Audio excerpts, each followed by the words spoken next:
And Eileen, would you give us a bill brief? Jenna will give us a bill brief. Thank you. Welcome, Jenna.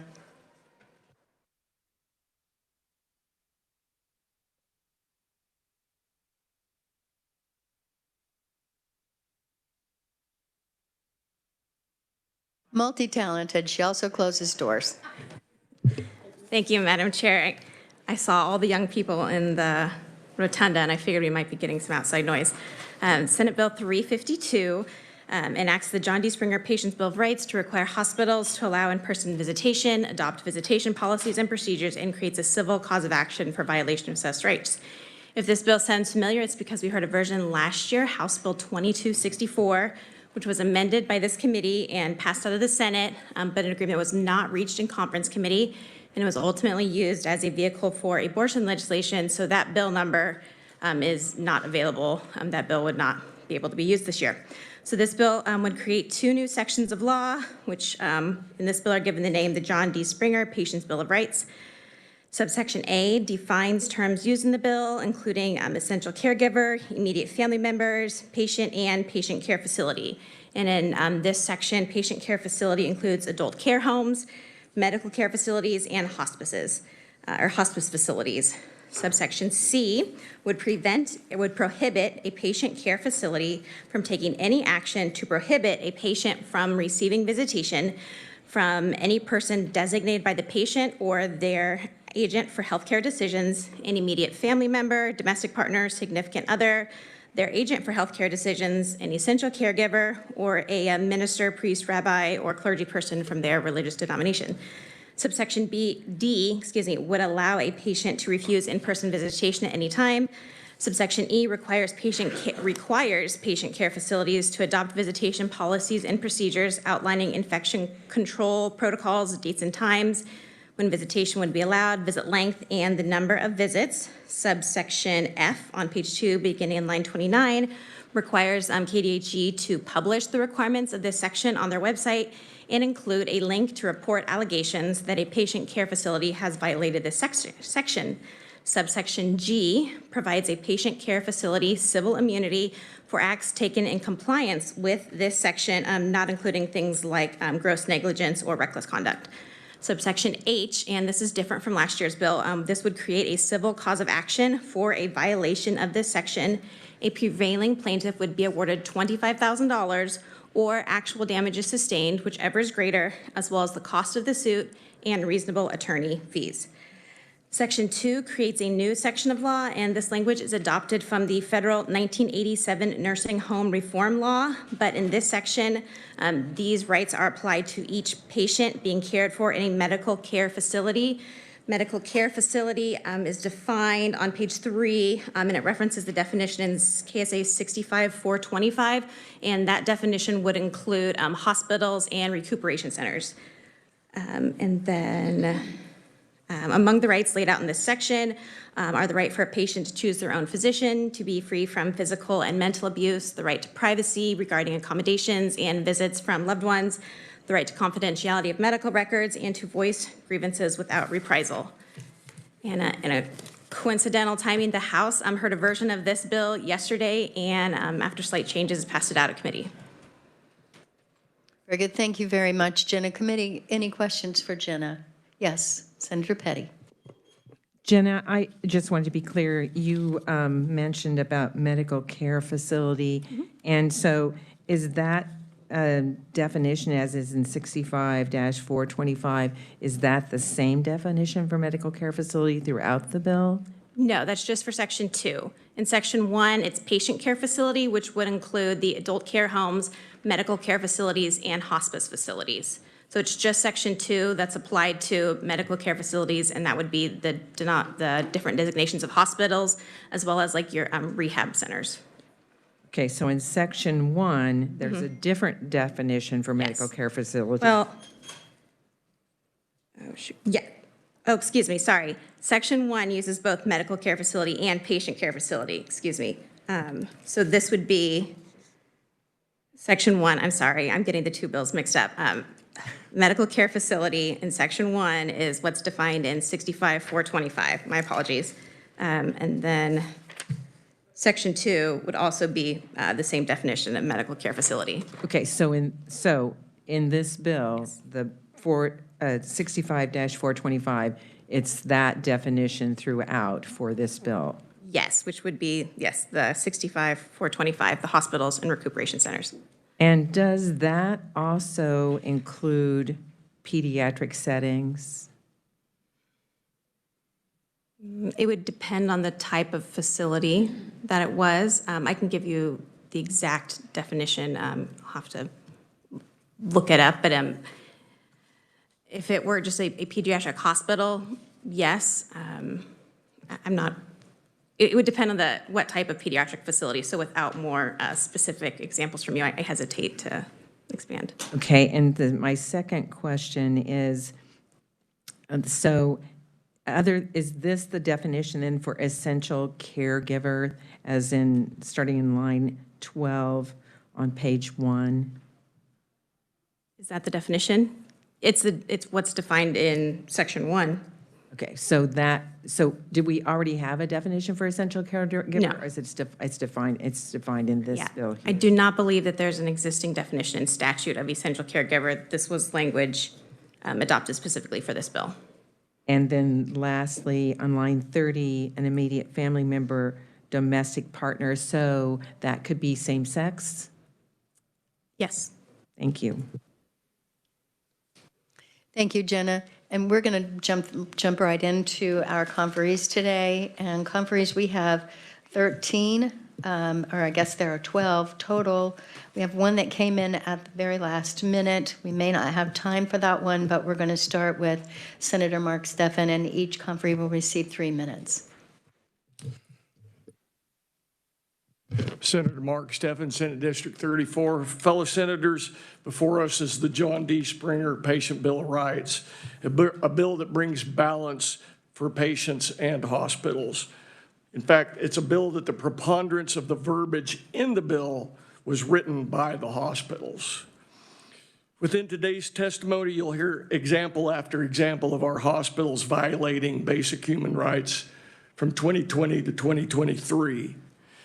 I myself received multiple calls from distraught families begging for help to find their loved one lost deep in the bowels of a non-communicative hospital. Whereas nothing to date has been done to prevent these losses from happening again. And whereas House Bill 2548, heard yesterday in the House Health Committee, would actually codify hospitals' ability to deny basic human rights for the love of money, to make money. As such, the hospitals are forcing us to act, secondary to their aggressive and unapologetic stance. Later, you'll hear the opponents talk about federal regulations. Federal regulations do not supersede Kansas law and are no excuse to deny basic human rights. Later, you'll hear opponents talk about the potential of additional litigation, which seemingly reflects their continued commitment to profit over human dignity. John D. Springer was a beloved husband and father. We continue to mourn his needless and excessively painful loss. Thank you. Thank you, Senator Steffen. And next we will have Peggy Springer.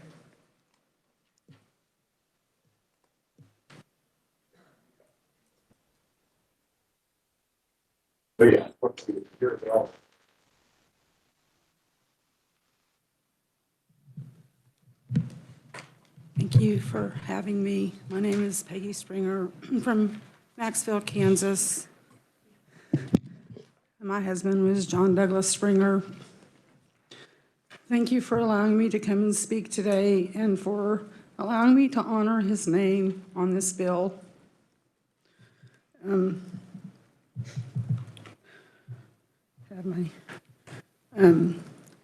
If this bill had been put in place when John got sick, he would not have been isolated, confused, and alone. It is a proven fact that patients who have loved ones around them do much better. He would not have been shipped off to Oklahoma away from his family, treatment, and care. My husband depended on me. I would have been allowed to be there and advocate for him with regard to treatment and care. My husband depended on me for that in normal times. He would have been given informed consent. He did not consent to remdesivir, but was given it anyways, along with fentanyl and morphine and other life-ending drugs when his life was not at the end. He would have been given the medications his family asked for without being mocked.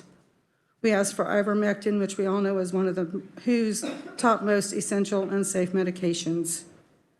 We could have had the doctor removed who mocked him and told me, "Your husband is not a horse," and hung up on me. We all know ivermectin is for people too. John would not have been mentally or physically abused, misuse of restraints, and his nose broken. I would not have to hire an attorney to get his medical records from a Kansas hospital. John would have been given basic care from me in terms of being clean and cared for. He would not have been treated like an animal. If this bill had been in place when John got ill, I would not be speaking today. His life mattered. Everybody that has lived this nightmare, their loved one's life mattered. His name is John Springer. He was murdered December 2nd, 2021. Isolated from his family, denied medication that would have helped. He was sent to another state against family wishes and given large amounts of morphine and other drugs that severely damaged his kidneys and liver. He also suffered a broken nose and given extreme care. When I was finally able to be with him a month after being away from him, for the 3 hours that his heart continued to beat before it stopped, I did not recognize my husband. They had not done any care on him, no oral care, nothing. His face looked like raw meat. His mouth was in such bad shape, you could not even see his lips or his teeth. Do not let his death be in vain. Thank you so much for being with us today and for your testimony. Next, we have Amy Seipel. Amy, I always say your last name wrong. Is that correct? Correct. Great. Thank you. Welcome to committee. Thank you. I never thought I would witness the kind of suffering that I saw just a few years ago. As a geriatric nurse practitioner, the majority of my clients reside in long-term care, and at this point, they had been forced into solitary confinement for well over a year to a single room. I had veterans say to me, "I bled and my brothers died for the rights that you are refusing me." You know what the average life expectancy is once you enter long-term care? It's less than 2 years. And 65% of people will die in less than a year. Why are we removing the rights to self-determination in the last year of somebody's life? And let me just say to you, I took care of plenty of COVID cases. I had an over 90% recovery rate in long-term care clients with early treatment.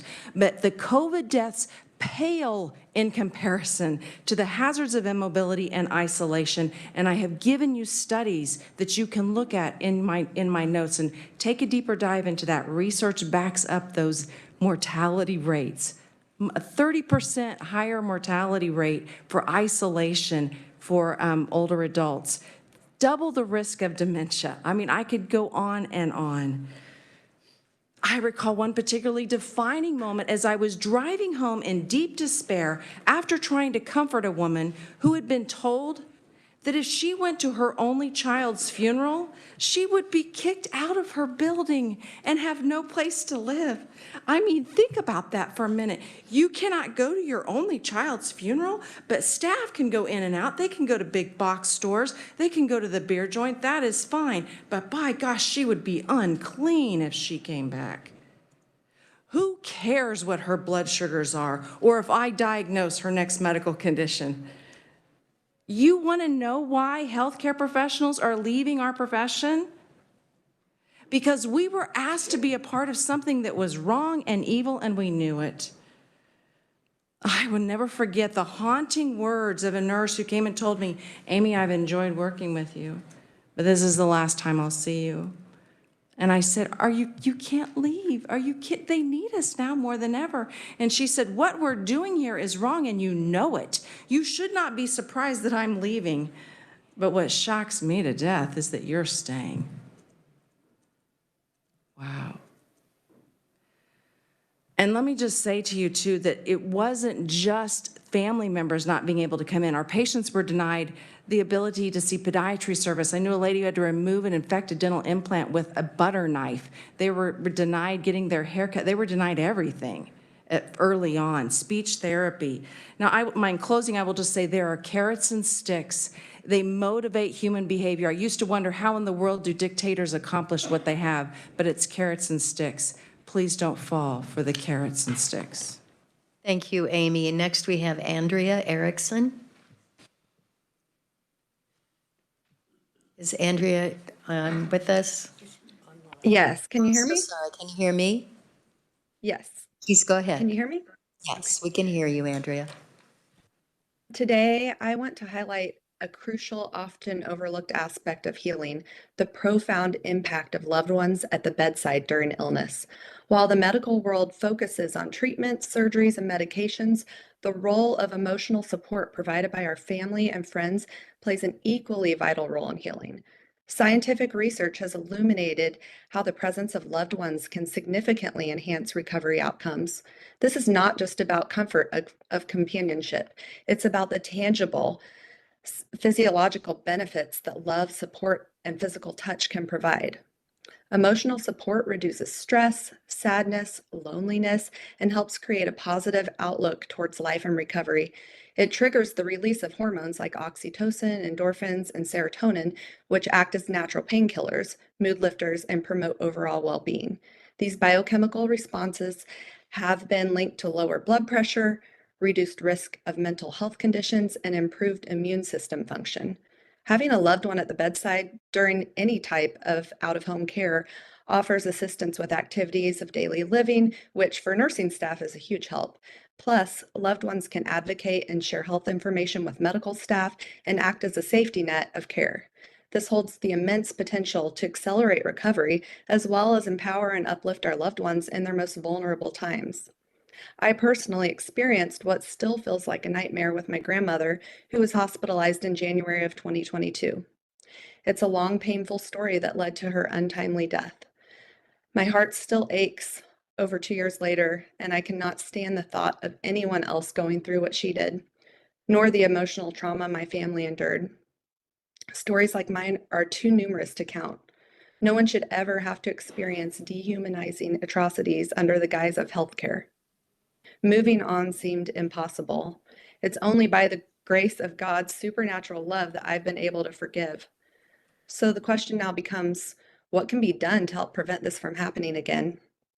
As I look towards a future where healthcare continues to evolve, there should never be a situation when a hospital refuses to let a safe, healthy person in to visit their loved one. Their role is irreplaceable. It's a testament to the undeniable connection between the love, support, and our physical well-being. This is a call to action for all of us to ensure that love, care, and support remain at the heart of healing. If you need empirical evidence, there are many studies and books to support this, though I think all you need to do is take time to reflect on your own humanity. What I believe we all can relate to is the power of love and hope. Physical touch, positive words, and loving support has an impact that can breathe life back into someone, sometimes more than the best medicine ever could. When we know better, we can do better. Thank you. Thank you so much. And next we have Debbie Detmer on WebEx. Debbie, are you with us?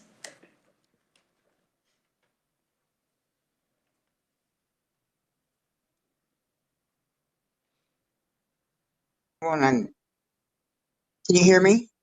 Yes, we can hear you, Debbie. Go ahead. Uh, Thank you, Chairwoman and Committee. I am Debbie Detmer, a retired nurse, and I am a proponent to Senate Bill 352. In 2020, the healthcare system just went upside down. Protocol was to put patients on ventilators, and as many died alone. Family members were angry and scared with little word of what was happening to their loved ones. Many died and others survived while scared and alone. Someday I pray that these hospital protocols be investigated for best practices. What I do know is that here in America, this can never happen again, where family and friends are turned away from where their loved one lay dying alone and scared. No one to help make decisions for and with them. No one to hold their hands or to wipe their forehead or to speak love, those last words of love. Even after the PPE crisis was resolved, these hospitals left our and homes left our elderly dying alone and scared. Why? Family members distraught, exhausted, angry, devastated. Think of the thousands of patients and families and friends that experience this behavior from our healthcare providers and institutions. I stand here for them. Civil action is a must. If our medical facilities, hospitals, and nursing homes create prisons for patients in the future and clear policy that addresses any future crisis or virus that does not limit visitation by friends and family. Individual rights are a must. My question to you, how would you forgive yourself for not being by your loved one's side as they lay dying day after day, slowly alone, especially when the fate of this bill is in your hands? Please pass Senate Bill 352 out of committee favorably. Thank you. Debbie, thank you for your testimony. Next, we have Georgianne Lovelace, who is also on WebEx. Georgianne, are you with us? Yes, can you hear me? Yes, we can hear you. Hi, thank you, Madam Chair, and members of the committee for allowing me today to testify in favor of the John D. Springer Bill, SB 352. My husband, Darrell Lovelace, was 56 years old. He got COVID and I cared for him for 8 days. Our Christmas was canceled with the grandkids. I called his doctor. They said, whatever you do, don't take him to the hospital. They knew what was going on. We did not know at that time. And so I kept taking care of him and trying to push fluids. He got worse. On January 3rd, I went to wake him up. He was unresponsive. And when the ambulance came, they were very dismissive and slow. And it was a nightmare and it was too long to go into. But eventually I had to argue with the ER to allow them to get me to come in and see him. I got there, he was in restraints. He was sitting up with oxygen on. He was wide-eyed and looked scared. And he said, what is going on? They won't tell me anything except I'm in the hospital. I tried to explain to him, and then the hospitalist right away came and asked me to go in the hall. Immediately told me he had a 50-50 chance of survival. Then the lung doctor came in. He was rude and cold. He mocked Darrell for not having the vaccine and for being overweight. Then he also told us Darrell had a 50-50 chance to live. Of course, we were both devastated. About that time, they came in and said, we have a room for an ICU. I said, oh, good, what room? And they said, oh, no, ma'am, you can't go with him. And I said, what do you mean? I'm his wife. They said, no, it's protocol. And so I went, they went and took me in the hall to tell me that. And then I went back in to tell Darrell. And he was asking why, she's my wife, why can't she be with me? And they physically grabbed me by the arm and pulled me out of the room. That was the last time I saw my husband alive. They did not, I have been reading his records. It's 1,072 pages. And I've been going line by line.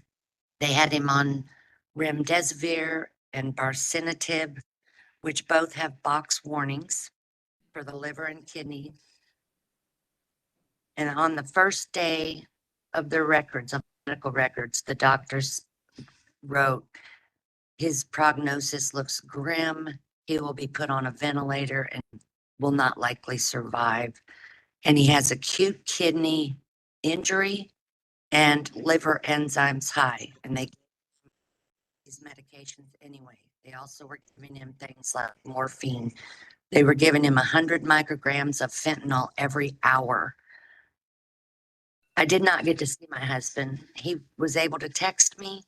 He sent me selfies. He even let me know our son had told him over the text that he was getting married. Georgianne, I'm so I'm sorry. sorry. I know you cannot hear the bell when you're on WebEx, but your time is up. Thank you so much for your testimony today.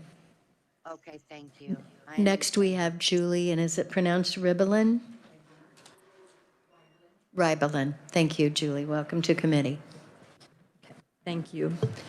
I'm here because some of my dad's last words to me in October of 21 were, "This is evil, take it to the top." I worked in St. Francis and pre-op. Both my parents worked in the hospitals during this whole crazy time. We saw firsthand what was happening. My dad fell ill on a Wednesday. He stayed at home with my mom 24/7 trying to get better. That Sunday, they realized he was not going to get better and need medical intervention, and he asked my mom to take him to the hospital, full realizing that there could be serious consequences, but hoping, having faith in the doctors and the nurses and people that they would do the right thing. We had no idea how wrong we were believing in the nurses and the doctors and the protocols. When they got to the hospital, my dad was screened for COVID. Once the screening came back, my mom was removed from him, not allowed to give him a hug, not allowed to touch him, not allowed to say in person, "I will see you in a while." That is cruel and unusual punishment and unnecessary. For the next 3 weeks, while my mom worked tirelessly with people she knew personally to get access, we watched my dad deteriorate electronically. Doctors and nurses stood at the door because they didn't want to put on PPE. They were afraid. My mom wasn't afraid. She would have cared for my dad. She would have handled this. He had a small army at his disposal. My daughter tried to bring hot coffee to him daily and was denied even taking it up to him. Simple comforts. After 19 days apart, the longest my parents had ever been apart since high school, both of them decided this was the day. My mom went to patient advocacy and said she wasn't leaving till she saw her husband, and unbeknownst to her, my dad had told his doctor the exact same thing. And an exception was made. She got to put on a pamper suit. However, the insanity continued. She could go visit him, but if she needed a drink, if she needed to go to the bathroom, if she needed something to eat, the visit would end. Who tells a 75-year-old woman on one of the most distressing days of her life she cannot have a sip of water? That's what they did. These are the pictures taken that day, a few hours apart. My family celebrated this picture because my mom and dad were together. And then a couple hours later, this was the difference my mom's care and comfort and presence made. That is the same man a few hours apart. This is the evil my dad spoke of, not being allowed an advocate or caregiver when you are at your weakest and most vulnerable. Total lack of consent and control over your own situation and no common sense. My dad was denied comforting his wife during the worst month of her life, and my mom was denied caring for her husband during his final and most difficult days of his life. It's evil and totally unnecessary. I did what my dad asked. And now it's up to you. You guys have the power to do something about this. Thank you. Thank you, Julie. Next, we have Karen Hershey.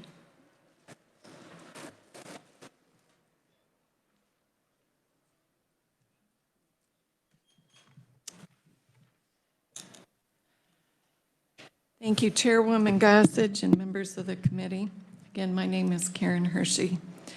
I'm compelled to share with you that I and many others are praying for you.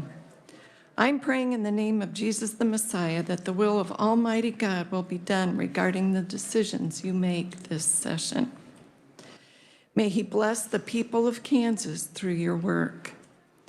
And may He thwart the plans of those working against Him and against the people of Kansas. Please support and vote to pass out of committee SB 352, but only with provisions added that would protect both patient and visitors' rights to decline medical screenings, procedures, wearing of medical equipment, including but not limited to medical testing, scans, vaccines, masks, etc., without impacting the ability to visit or advocate for the patient. This type of bill has been a long time in coming, as you've heard. As you work through it, consider this exhortation. Don't do to someone else what you wouldn't want done to you.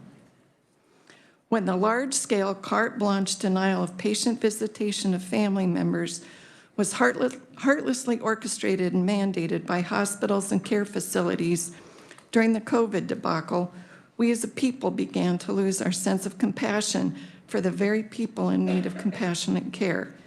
May we never repeat this travesty.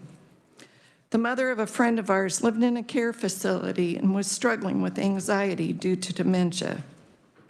The family tried to stay in touch with her via bedside phone and updated on her care via the nurse's station. Several days went by with the family receiving no communication whatsoever, despite many attempts. They were denied visitation when they requested to go there and check on her. They were finally contacted after she had died. When asking how she died, the family was informed by a truth-telling employee that the patient had been highly sedated and left laying on her back for long enough that she contracted and died from pneumonia. She was denied care for over 48 hours. She was left laying on her back. This is medical neglect and most likely would have been avoided had the family at least been able to see her and advocate for her care. Do what is right. You have that opportunity. Thank you. Thank you, Karen. Next, we have Kathy Brown.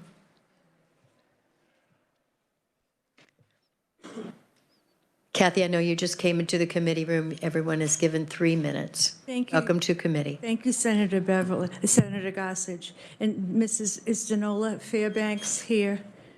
Thank you, ma'am, for your indulgence. I wanted to testify pro this because I just got the tail end of that lady's speech. I was a nurse for many years, although I'm an attorney now.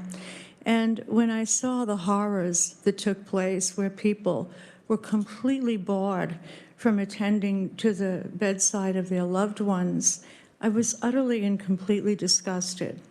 As we know by now, the extraordinary measures taken to keep people from their loved ones were only part of an overall, I would say sort of a, maybe I'd call it a soft tyranny, although it's not too soft when your loved ones die alone. I think it's also, by now we've seen that Fauci's been exposed for the extraordinary mask this, mask that, do this, do that. Those were all too extreme, and he himself has admitted his error. It also occurred to me very strongly that when people are dying or in danger of death, that is the time that as Americans and even people who are here who aren't Americans ill in our hospitals, that's the time when we really, really want our spiritual advisors by our side. In my own case, I'm a Roman Catholic, and we believe very strongly that at the time of death or risk of death, we have a special sacrament called the Last Sacraments. People had to die without that, all because of these draconian measures. The thing I really felt was so important about this was it's an overall incursion on our civil rights as American citizens. There are people here, like myself, who are boomers, and we all, when we were little kids, grew up, and our fathers had all been in World War II. Those people lived in hell for 4 years.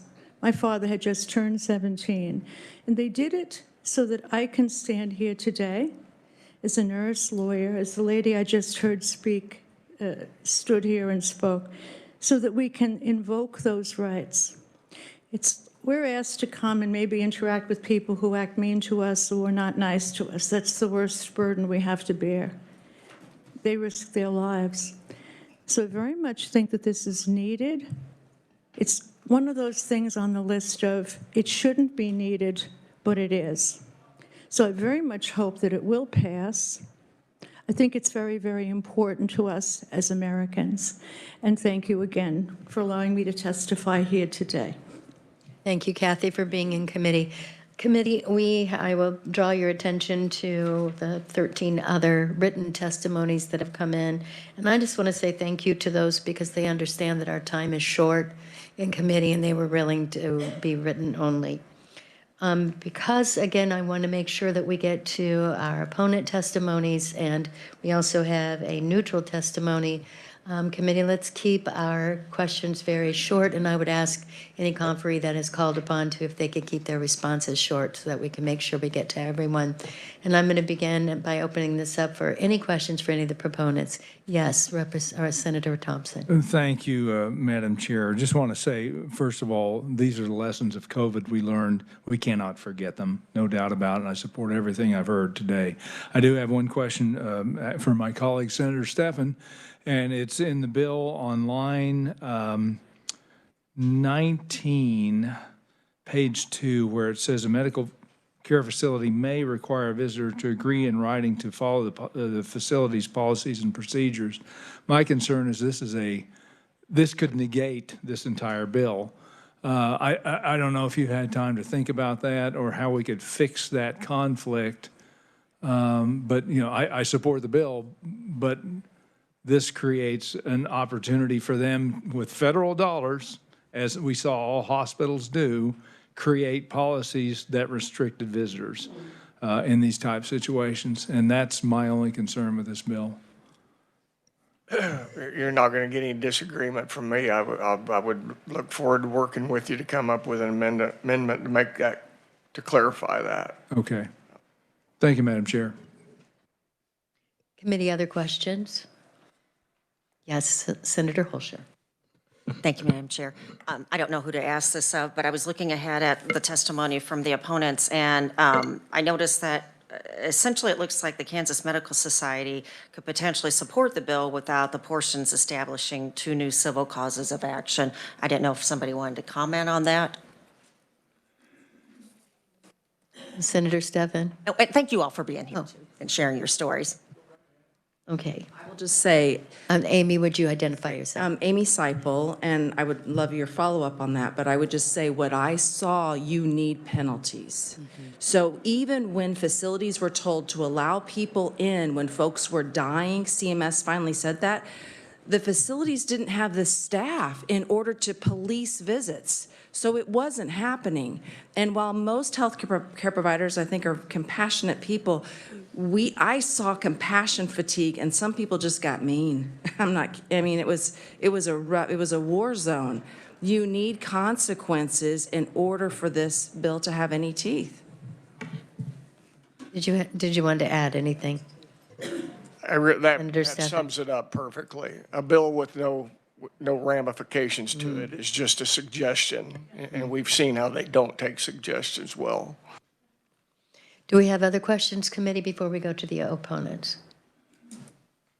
Seeing none, we're going to start with the opponent testimony, and welcome to the mic, Tara Mays.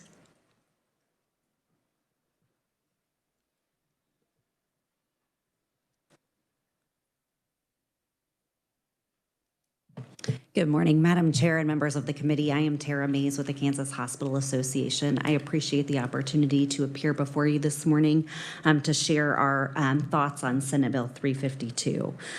First of all, I want to recognize and thank the folks that were here today. We appreciate their testimony and understand where they're coming from. The last few years have been a difficult time for all of us, including our hospitals. And I think, as you've heard today, there's been a lot of consequences for patients, for their families, for healthcare professionals. And I want to remind the committee that most of our hospitals weren't making policies restricting visitors so much as being told what they were allowed and not allowed to do by CMS. And so I just want to flag that for this committee. I also want to say that we share the desire to ensure that all patients have access to ongoing contact and communications with their loved ones throughout the course of treatment. But we do have some concerns with the structural components of this bill. We believe that there could be some unintended consequences around things like access to the preferred physician that's dictated and laid out in this bill. There are times our medical professionals are unavailable, and so we have some concerns that the way that the bill is structured just creates some confusion and maybe some false expectations of patients being able to access one provider at all times. We also just want to make sure that we understand that when we're passing bills like this, we have an obligation to protect the safety of all patients in our healthcare facilities, not just the patients that have families coming in, but the patients that are around those folks. Also, I think you've heard here today that medical professionals really do need flexibility in what they do. We've heard stories at the Hospital Association of folks throughout the course of COVID trying to find ways around those federal regulations to ensure that family members were connecting with their loved ones. And we appreciate that because it has been really hard. But I think it's not lost on us that we also have to ensure that our medical professionals have flexibility in instances that I just want to share as a personal example. There are times when people come in, and for me, one of the times that I had a lot of visitors was after I had my baby. I had a lot of visitors in the room, and I had a nurse that provided what I would call the best care ever possible. She looked at me and she said, "Are you okay? Do you want these folks in the room?" And of course, being the good person that I am, I said, "Of course I do. Yes, of course, everything's fine." And she said, "It's fine?" And I said, "Yes." And she knew in that moment that fine didn't mean that I wanted those people in the room. And she said, "I'm so sorry. We're going to have to allow this patient to have some rest." And it was the most patient-centered care that I ever received. So while we need flexibility to allow families in, sometimes our medical professionals need flexibility to make sure that we're centered on patient care. Thank you. Tara, thank you so much for your testimony. And next we have Rochelle Colombo.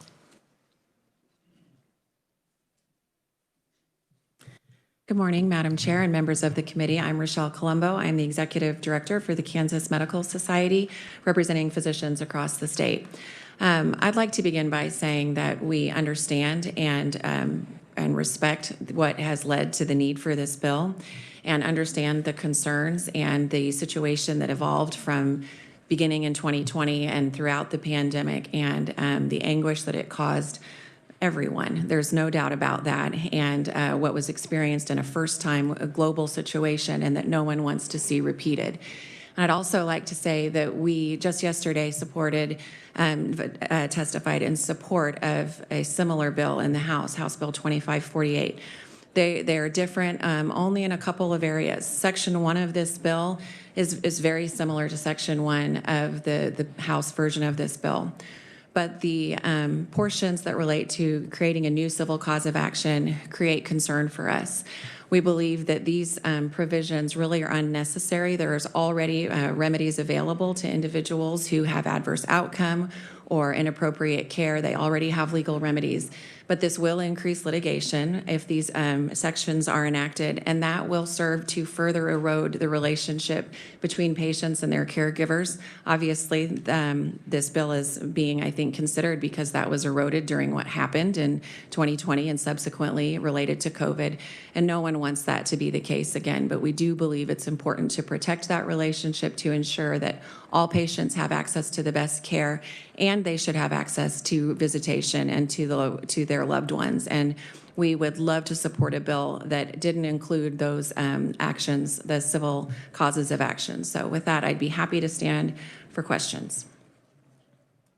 Thank you, Rochelle. And before you sit down, committee, do we have questions for the opponents? Senator Stephan. Thank you. I find it interesting that in my Reno County Hutchinson Hospital, we saw this, bizarre response and shutting out families and forcing treatments on people that they didn't want. And the culmination of that ultimately was that every hospital administrator was fired and the doctors who participated left.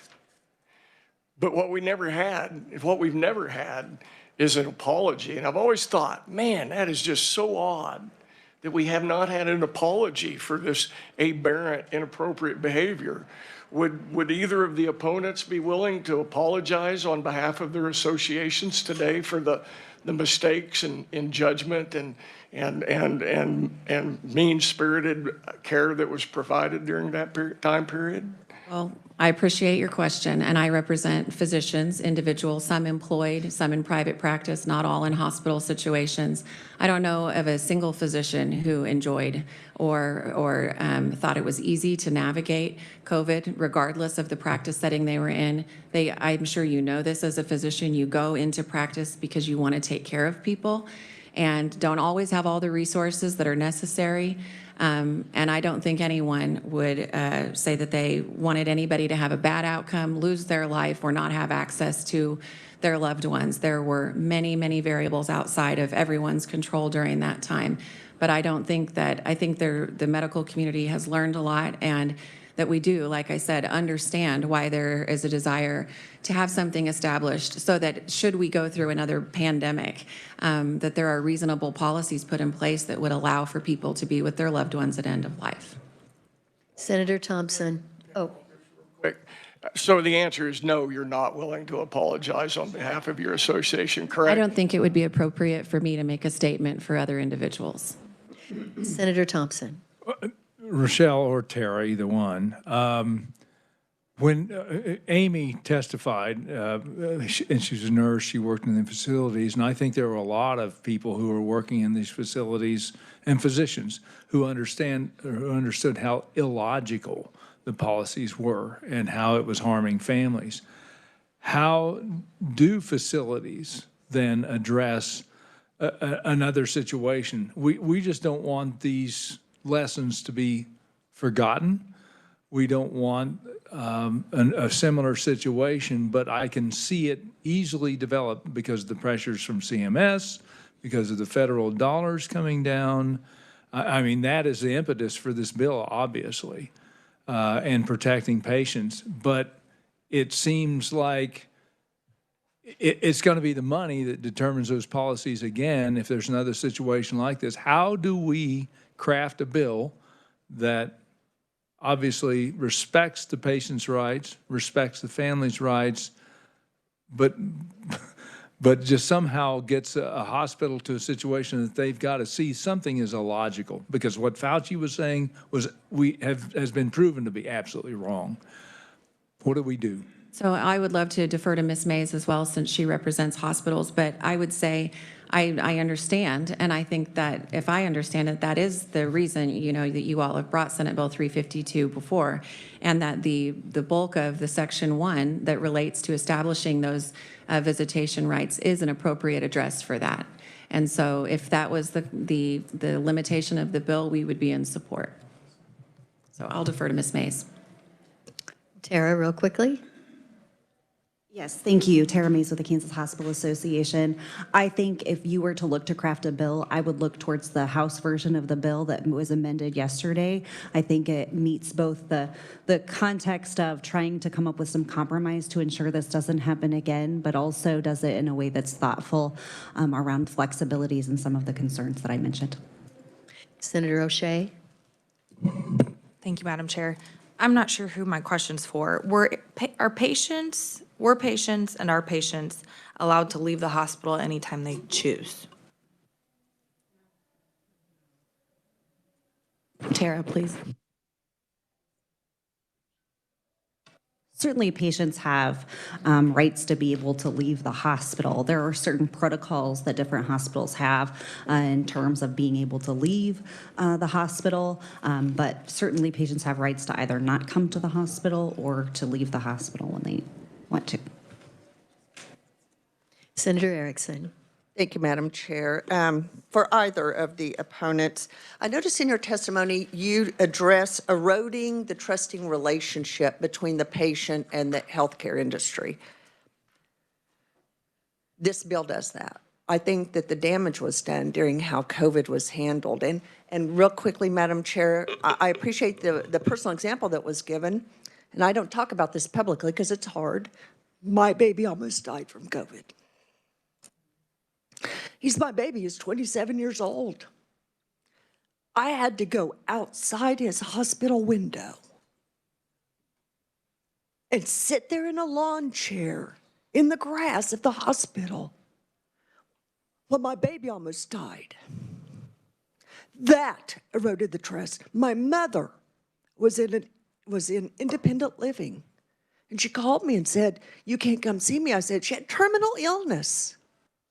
She passed away in December of 2020. And I said, "Let them physically stop me, Mom." That relationship was eroded during then. This bill is trying to prevent that from happening again. Because I don't want anyone's family to go through what these families have gone through, nor my experience. And this isn't to vilify. My daughter's a nurse, was in the hospital working during COVID. I am not vilifying healthcare workers. But we have individual rights. And the cruelty that happened during COVID, if we don't learn from that and provide some safeguards, and I hear you, just let us be, there has to be consequences. Thank you, Madam Chair. Senator Blasey. Thank you, Madam Chair. I don't know if this is a question or a statement, but my question is, if this bill becomes law, does it actually solve the problem that we're trying to solve, which is ensure that families can see their loved ones? Because if CMS is going to continue to threaten to withhold federal funding to the states because they don't comply with their guidelines, does this bill mean anything? So that's really, I don't know if it's a question or a statement. I'm just trying to understand because, look, 40 plus states have legalized marijuana despite it being a federal crime and illegal, but yet the states continue to walk and toe in line with the federal government when it comes to money. I believe that's rhetorical, but I think perhaps Jenna, could you address that? Thank you, Madam Chair. The CMS guidance on visitation has obviously changed since the COVID era. CMS has issued different statements, which you can look into, talking about that they don't plan to put these, policies forth again. But if they were to in the future, facilities would have to choose whether they wanted to follow the state mandate or receive the funding for Medicare and Medicaid. Thank you. And committee, with our 1 minute left, we do have a neutral testimony from Deborah Mize. Deborah, I'm sorry you won't have your full 3 minutes.